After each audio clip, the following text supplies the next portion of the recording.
Capítulo 12. Ambiente, tempo, harmonia e precaução. Agora possuo um maior entendimento das potencialidades da adversidade e do fracasso. Você pode ir em frente agora com a sua descrição do próximo dos 7 princípios. Qual é o seu próximo princípio?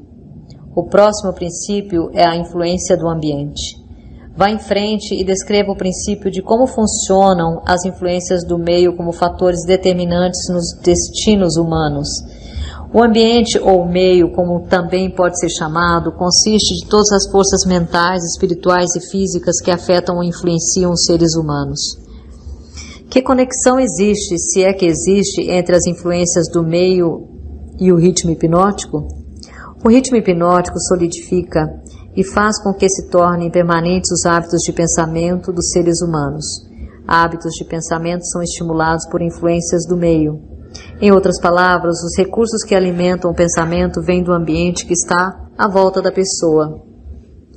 Hábitos de pensamento são feitos permanentes pela lei do ritmo hipnótico.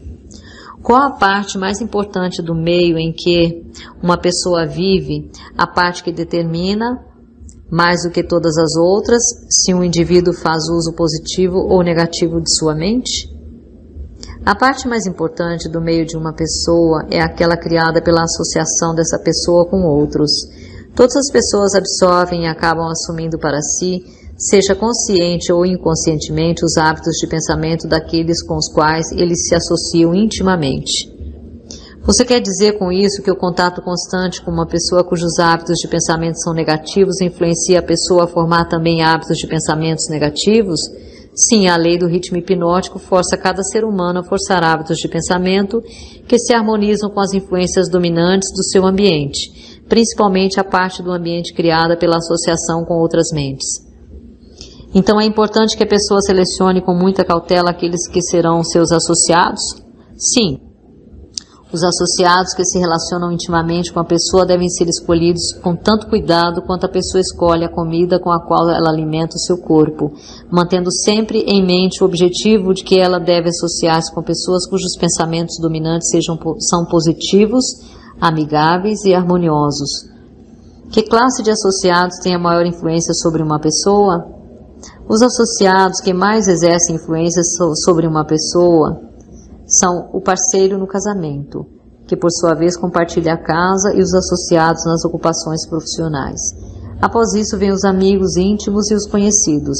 Amigos casuais e estranhos exercem pouca influência sobre a pessoa. Por que o parceiro no casamento possui tanta influência sobre a mente de uma pessoa? Porque o casamento é um relacionamento que traz as pessoas sob a mesma influência de forças espirituais, de tal peso que elas acabam tornando-se as forças dominantes da mente. Como podem as influências ambientais serem usadas para quebrar o equilíbrio do ritmo hipnótico? Todas as influências que estabelecem hábitos de pensamento acabam tornando-se permanentes através do ritmo hipnótico. Uma pessoa pode modificar as influências do seu ambiente de tal forma que as influências podem ser positivas ou negativas, e a lei do ritmo hipnótico as tornará permanentes, a menos que elas sejam modificadas através dos hábitos do pensamento. Para colocar essa verdade de outra forma, uma pessoa pode submeter-se a qualquer influência do meio que ela deseje, seja positiva ou negativa, e a lei do ritmo hipnótico fará com que essa influência torne-se permanente quando essa pessoa assumir a magnitude desse hábito de pensamento. É dessa forma que a lei funciona? Isso está correto. Tome cuidado com todas as formas que inspiram pensamentos. Estas são as forças. Tome cuidado com as forças que inspiram pensamentos. Essas são as forças que constituem o ambiente e determinam a natureza do destino da pessoa no planeta. Que classe de pessoas consegue ter controle sobre as influências do meio? Os não alienados.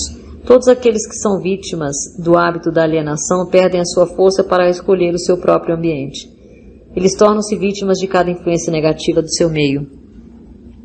Existe alguma saída para o alienado? Existe algum método pelo qual ele possa submeter-se às influências de um ambiente positivo? Sim. Há uma saída para os alienados. Eles podem parar de alienar-se, assumir o controle de suas próprias mentes e escolher um ambiente que inspire pensamentos positivos. Isso eles conseguem obter através da definição de propósito. Isso é tudo o que há para eliminar o hábito da alienação? Esse hábito é apenas um estado da mente? Alienar-se nada mais é do que um estado negativo da mente, um estado de mente conhecido pela ausência total de propósito.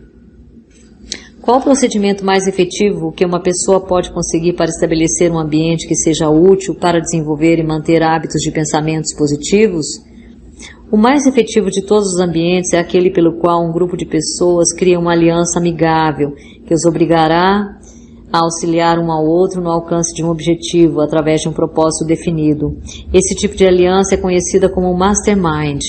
O mastermind consiste da associação de indivíduos cuidadosamente escolhidos, cada qual enriquecendo essa aliança com algum conhecimento, experiência, educação, plano ou ideia, especialmente habilitados para fazer com que o objetivo de cada um seja atingido através de um propósito definido. Os líderes mais bem-sucedidos em todos os momentos da vida buscam o auxílio desse tipo de influência do meio, feito especialmente para servi-los. Realizações fantásticas são impossíveis sem a cooperação amigável de outros. Para colocar a verdade de outra forma, pessoas bem-sucedidas devem controlar o seu ambiente, garantindo assim manter total controle contra as influências das forças negativas do meio. A responsabilidade que as pessoas possuem com seus parentes faz com que seja impossível para elas evitar a influência de um ambiente negativo. Nenhum ser humano deve a outro ser humano qualquer grau de responsabilidade que possa roubar o seu privilégio de construir os seus hábitos de pensamento em um meio positivo. Por outro lado, cada ser humano tem o dever de remover do seu ambiente toda e qualquer influência que possa remotamente desenvolver hábitos de pensamentos negativos. Essa não seria considerada uma filosofia de sangue frio? Somente os fortes sobrevivem. Ninguém consegue ser forte sem remover toda e qualquer influência negativa de si mesmo, que possa de alguma maneira desenvolver hábitos de pensamentos negativos. Hábitos de pensamentos negativos resultam na perda do privilégio da autodeterminação, independente do que ou quem possa causar esses hábitos. Hábitos de pensamentos positivos podem ser controlados pelo indivíduo e devem ser feitos para servi-lo, na busca por seus propósitos e metas. Hábitos de pensamento negativo controlam o indivíduo e o privam do privilégio da autodeterminação. Deduzo, baseado em tudo o que você disse, que todos aqueles que controlam as influências do meio pelo qual os seus hábitos de pensamento são construídos são mestres de seus destinos no planeta e que todos os outros são dominados por seus destinos terrenos. Estou colocando essa afirmação de forma correta? Perfeitamente. O que estabelece os hábitos de pensamento de uma pessoa? Todos os hábitos são estabelecidos devido a desejos ou motivos inerentes ou adquiridos. Quais sejam os hábitos, são os resultados de alguma forma de desejo definido. O que ocorre com o cérebro físico enquanto uma pessoa está formando hábitos de pensamento? Os desejos são impulsos de energia organizados, chamados de pensamentos. Desejos que são mesclados com sentimentos e emoções magnetizam as células cerebrais nas quais eles estão armazenados e preparam essas células para que sejam assumidas e direcionadas pela lei do ritmo hipnótico.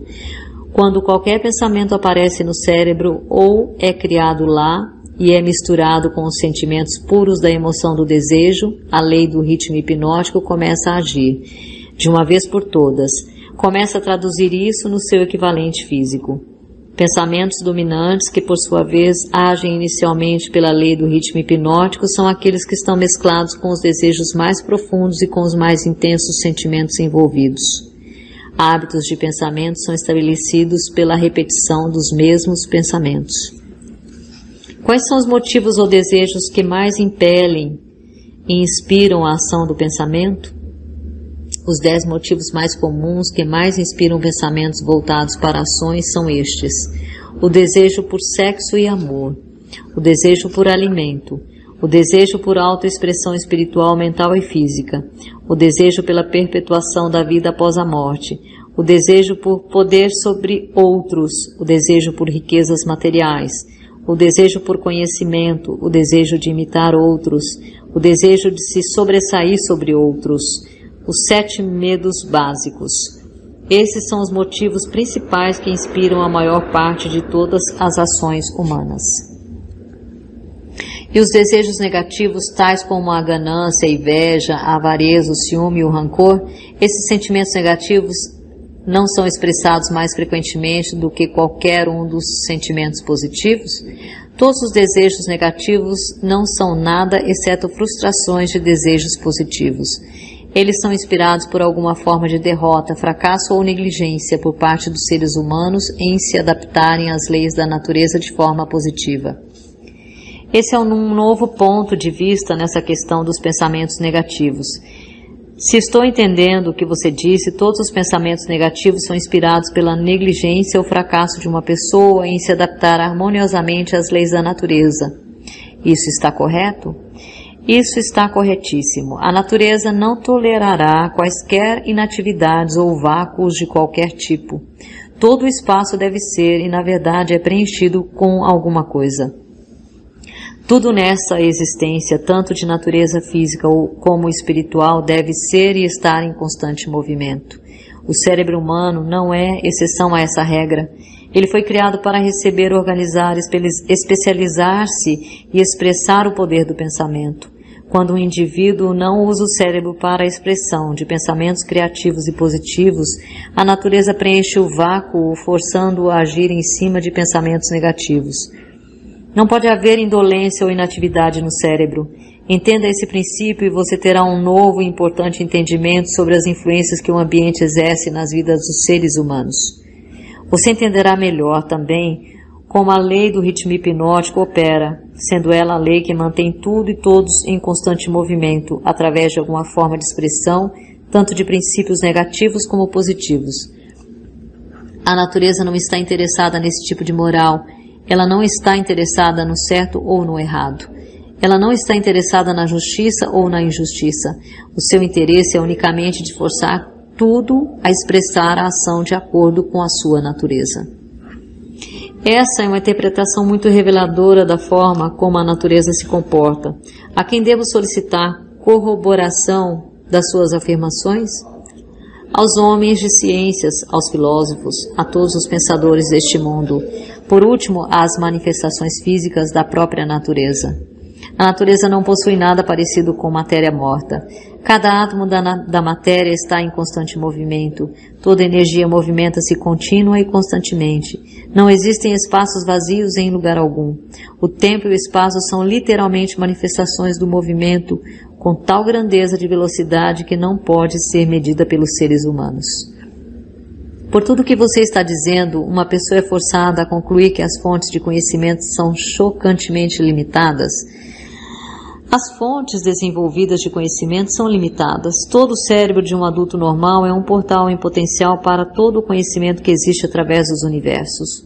Todo o cérebro de um adulto normal possui dentro do seu mecanismo a possibilidade de se comunicar diretamente com a inteligência infinita, a fonte de onde provém todo o conhecimento que existiu, existe e existirá.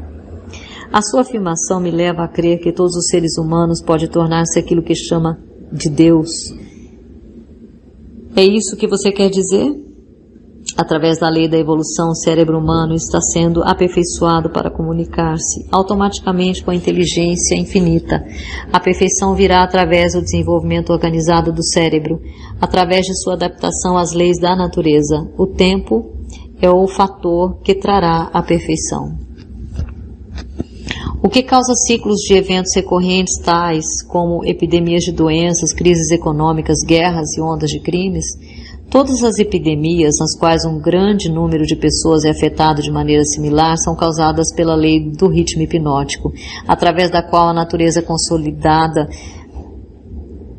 pensamentos de natureza similar faz com que esses pensamentos sejam expressados através de uma ação em massa.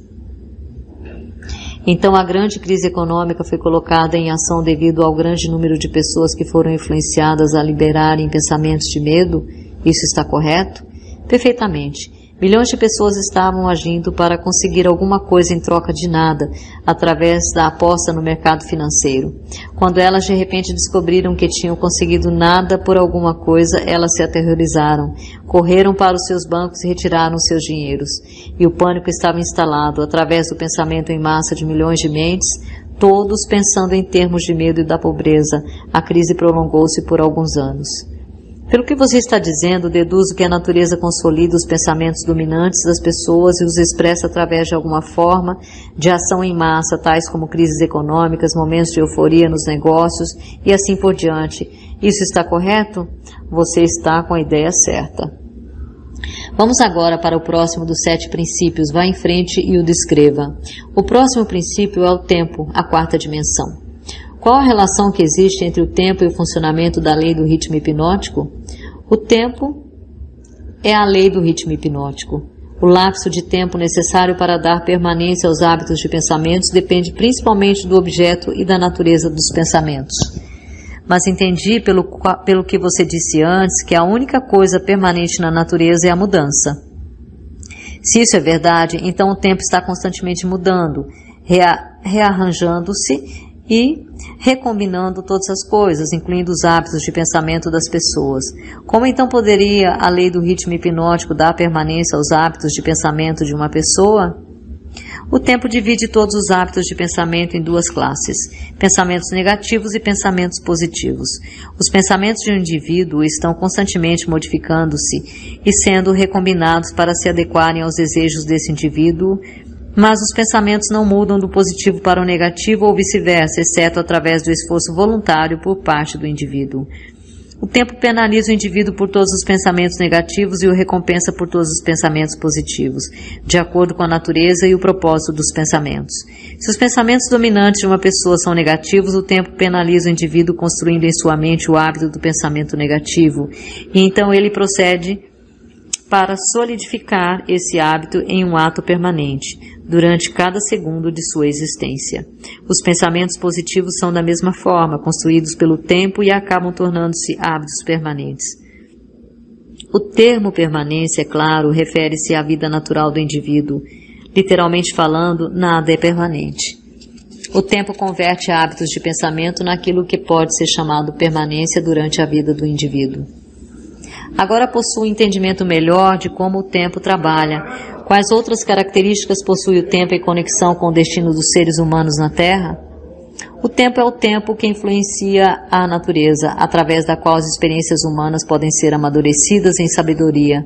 As pessoas não nascem com sabedoria, mas elas nascem com a capacidade de pensar e podem, através do lapso do tempo, chegar à sabedoria pelos seus pensamentos. Os jovens possuem sabedoria? Somente em assuntos elementares. A sabedoria vem somente com o tempo. Ela não pode ser herdada e não pode ser transferida de uma pessoa para outra, exceto através do lapso do tempo. O passar do tempo pode forçar o indivíduo a adquirir sabedoria? Não. A sabedoria vem somente para os não alienados, que formam hábitos de pensamentos positivos como uma força dominante em suas vidas. Os alienados e todos aqueles cujos pensamentos dominantes são negativos nunca adquirem sabedoria, exceto de coisas elementares. Pelo que você está dizendo, eu entendo que o tempo é amigo da pessoa que treina sua mente a seguir padrões de pensamentos positivos e o inimigo da pessoa que se aliena em hábitos de pensamentos negativos. Isso está correto? Isso é precisamente verdadeiro. Todas as pessoas que podem ser classificadas como alienadas ou não alienadas. Alienadas estão sempre à mercê das não alienadas, e o tempo faz com que essa relação seja permanente.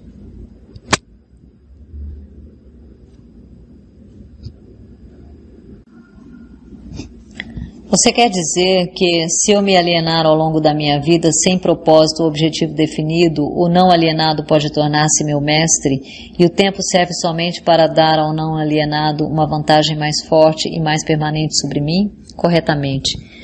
O que é sabedoria? A sabedoria é a habilidade de relacionar-se com as leis da natureza de tal forma que elas possam servir a você e a habilidade de relacionar-se com outras pessoas de tal forma que você possa ganhar a cooperação harmoniosa e consciente dessas pessoas para ajudarem você a conseguir qualquer coisa que queira da vida.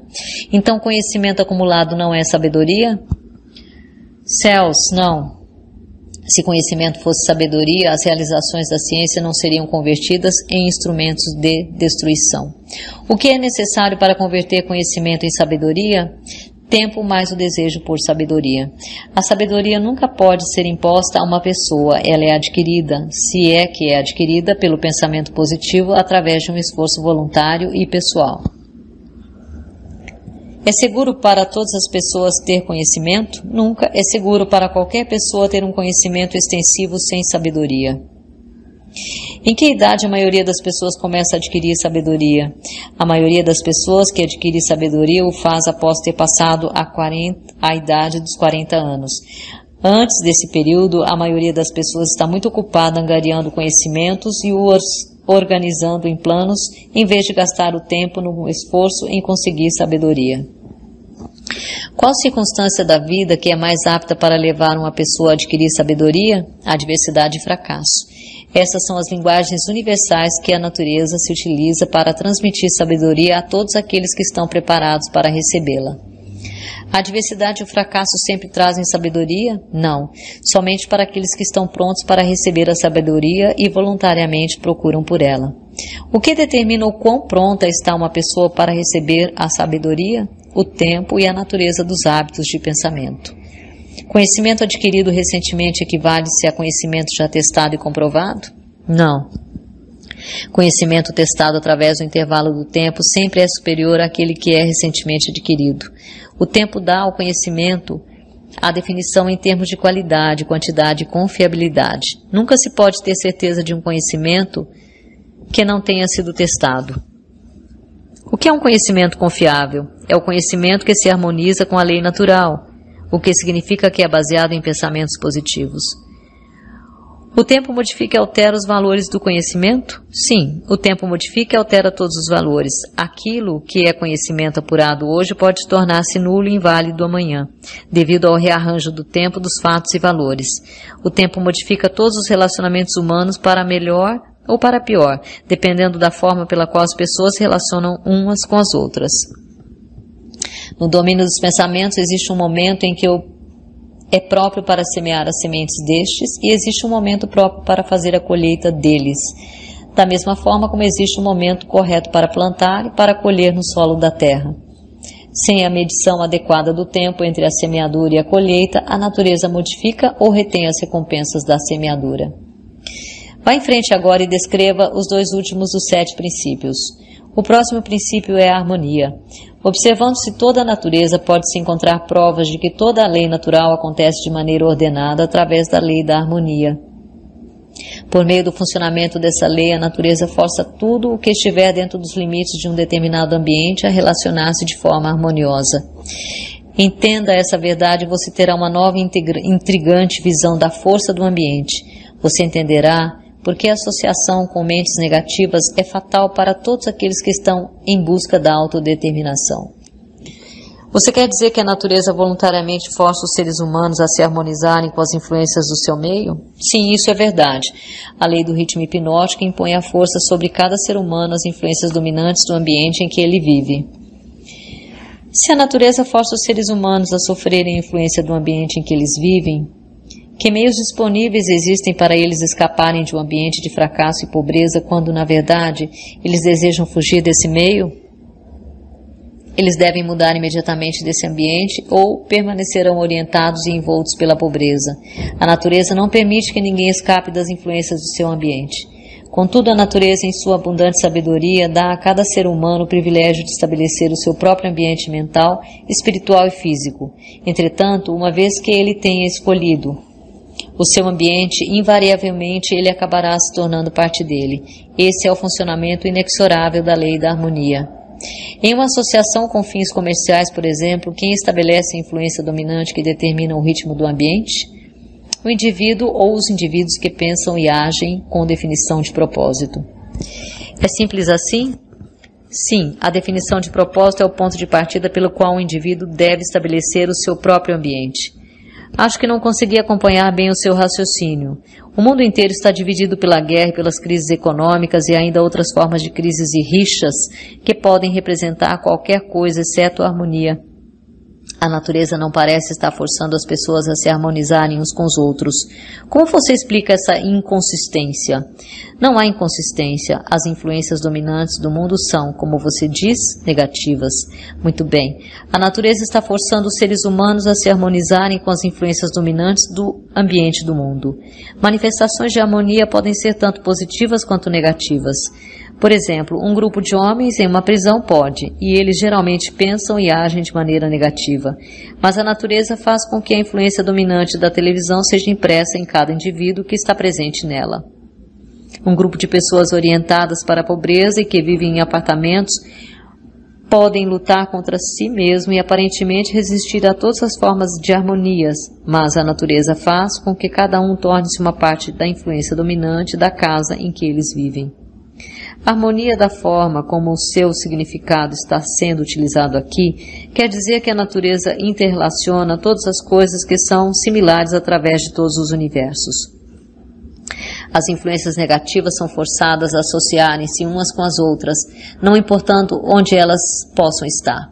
As influências positivas são, tanto quanto as negativas, definitivamente forçadas a se associarem umas com as outras. Estou começando a entender por que os líderes de negócios bem-sucedidos são tão cuidadosos na escolha de seus associados.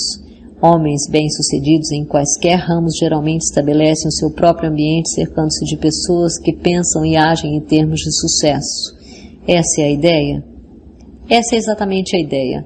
Observe com atenção que a única forma que os homens bem-sucedidos exigem é que a harmonia impere entre os seus associados. Outra característica de pessoas bem-sucedidas é que elas se movimentam com definição de propósito e insistem para que os seus associados façam o mesmo. Entenda essas duas verdades e você entenderá a diferença que existe entre um Henry Ford e um trabalhador comum. Agora me fale sobre o último dos 7 princípios. O último princípio é a cautela. Próximo ao hábito de alienar-se, a característica humana mais perigosa é a falta de cautela. As pessoas alienam-se em todos os tipos de circunstâncias danosas devido ao fato de que elas não exercem a cautela, planejando os movimentos que fazem. O alienado sempre se move com a ausência de cautela. Ele age primeiro e pensa depois, se é que ele pensa. Ele não escolhe seus amigos. Ele aliena-se e permite que pessoas se liguem a ele nos seus próprios termos. Ele não escolhe uma ocupação. Ele aliena-se na escola e fica satisfeito quando consegue o primeiro emprego e lhe garante apenas alimentação, e agasalho. Ele convida as pessoas a enganá-lo nos negócios pelo fato de não se informar das regras do negócio. Ele convida a doença, negligenciando informar-se das regras para ter saúde perfeita. Ele convida a pobreza para negligenciar, proteger-se contra as influências do ambiente daqueles que são orientados para a pobreza. Ele convida o fracasso em cada passo que ele dá ao negligenciar o exercício da cautela para observar o que faz com que as pessoas fracassem. Ele convida o medo em todas as suas formas pela sua falta de cautela em examinar as causas do medo. Ele fracassa no casamento porque ele negligencia usar a cautela na escolha de sua parceira. E ele ainda usa menos cautela nos seus métodos de relacionar-se com ela após o casamento. Ele perde os seus amigos ou os converte em inimigos devido à sua falta de cautela em relacionar-se com eles de maneira adequada. A cautela está faltando para todas as pessoas? Não. Somente para aquelas pessoas que adquiriram o hábito da alienação. O não alienado sempre age com cautela. Ele cuidadosamente pensa em todos os passos dos seus planos antes de começá-los. Ele abre precedentes para as fragilidades humanas dos seus associados e planeja antecipadamente como resolvê-los. Se ele enviar um mensageiro em uma missão importante, ele manda alguma outra pessoa para ter certeza de que o mensageiro cumpriu a sua missão. Então ele verifica ambos para ter certeza de que os seus desejos foram cuidadosamente cumpridos. Ele cuida de todos os detalhes, mesmo daqueles que parecem sem importância, e utiliza a cautela como meio de garantir o seu sucesso. A cautela excessiva não é tão prejudicial quanto a falta de cautela? O que você chama de cautela excessiva, na verdade, é uma expressão do medo. Medo e cautela são duas coisas totalmente diferentes. As pessoas não se enganam confundindo o medo por cautela excessiva? Sim, isso algumas vezes acontece, mas a maioria das pessoas criam para si mesmas muito mais desastres e situações danosas para suas vidas pela total falta do hábito da cautela do que pelo excesso desta. Qual a forma mais vantajosa de se utilizar a cautela? Na seleção dos seus associados e nos métodos de relacionar-se com estes. A razão para isso é óbvia. Os associados constituem a parte mais importante do ambiente de uma pessoa. e as influências do ambiente determinam se a pessoa forma o hábito de alienar-se ou se ela se torna um não alienado. A pessoa que exercita a cautela na escolha de seus associados nunca se permite estar intimamente associada com qualquer pessoa que não traga para ela, através da associação, alguma forma definida de benefício mental, espiritual ou econômico. Esse método de escolher associados não seria egoísta? É um método sensível e que leva para a autodeterminação. É o desejo de qualquer pessoa normal encontrar sucesso material e felicidade. Nada contribui mais para o sucesso e a felicidade de uma pessoa do que a escolha cuidadosa de seus associados. A cautela na seleção dos associados torna-se por isso a missão de toda pessoa que queira tornar-se feliz e bem-sucedida. O alienado permite que seus associados mais próximos liguem-se a ele considerando os próprios termos deles. O não alienado cuidadosamente escolhe os seus associados e não permite que ninguém se torne intimamente associado a ele sem que contribua com alguma forma de influência útil ou benéfica. Nunca ocorreu a mim que a cautela na seleção de amigos seria tão definitiva para o sucesso ou o fracasso de uma pessoa. Todas as pessoas bem-sucedidas agem com cautela na seleção de seus associados, seja na esfera comercial, social ou profissional de seus relacionamentos. Sem o exercício da cautela na escolha de todos os seus associados, ninguém pode estar certo de sucesso, seja em qual área de atuação for. Por outro lado, a falta de cautela traz consigo algum tipo de derrota em qualquer área de atuação.